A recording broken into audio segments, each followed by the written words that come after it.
Harry in deep shock over Princess Anne's 6-word email response after he dug up and mocked her past lawsuit. Prince Harry is expected to return to London next week as a witness in the trial brought against Mirror Group newspapers by the Prince and other high-profile figures over alleged unlawful information gathering, including phone hacking. The Princess Royal had to appear in court back in 2002 when she pleaded guilty to a charge under the Dangerous Dogs Act, after a pet dog, Doty, an English Bull Terrier, bit 2 children in Windsor Great Park. Anne was fined £500 for the attack and ordered to pay £250 in compensation and £148 in costs, while Doty was ordered to undergo training. According to a source close to the palace, Prince Harry has contacted Anne via email to ask for experience at the trial. The prince then didn't forget to dig up the previous lawsuit that Anne was involved in and mocked the Princess Royal for being fined. The palace aide revealed that Anne only replied to Harry's email with 6 words: "You two, take care of yourself."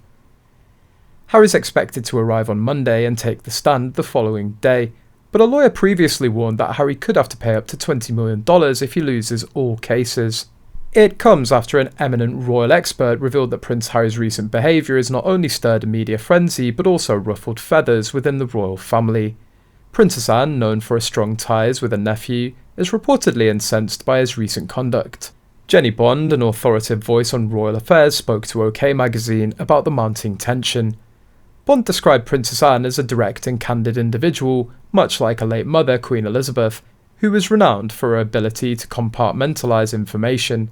Despite being reportedly furious with Harry, Bond believes that Princess Anne will still hold a bond with her nephew, even though his actions have deeply upset the whole family.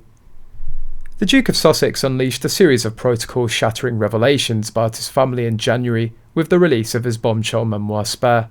The book was closely followed by a slew of high-publicity projects, including a controversial Netflix documentary and several high-profile sit-down interviews. And while the Princess Royal has typically had Harry's back in the past due to a soft spot for a nephew, it's now claimed that even she has had enough. Princess Anne is a very straight-down-the-line and blunt kind of person, royal expert Jenny Bond told OK magazine.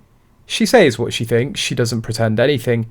She's probably like her late mother, as Queen Elizabeth could always compartmentalise everything she was told. Bond, who says Anne is furious with Harry, believes that the princess will maintain her closeness with the prince, despite him reportedly causing the late Queen so much upset in her final years. So while the family was imploding, she had a job to do. She could just put that on one side and get on with the job at hand, and I think Anne's probably a little bit like that, Bond added. Prince Harry had an anticipated reunion with the royal family at King Charles's coronation earlier this month. The gathering saw an interaction between him and Princess Anne that didn't go unnoticed. Harry, placed in the 3rd row amongst less prominent members of the royal family, found himself obstructed by the flamboyant feather on Princess Anne's hat, sparking a moment of laughter between them. Bond said it was entirely natural to stop and chat with her nephew, with whom I think she got on pretty well with over the years, rather than cause some kind of public scene. However, she believes congeniality concealed a deeper frustration. I'm quite sure that deep down, Anne has been absolutely furious with Harry for upsetting her mother, his grandmother, so much in her final years, Bond stated. She further explained that while the coronation wasn't the appropriate venue for confrontation, the relationship between Prince Harry and Princess Anne may be strained due to the damage his actions may have caused to the royal reputation.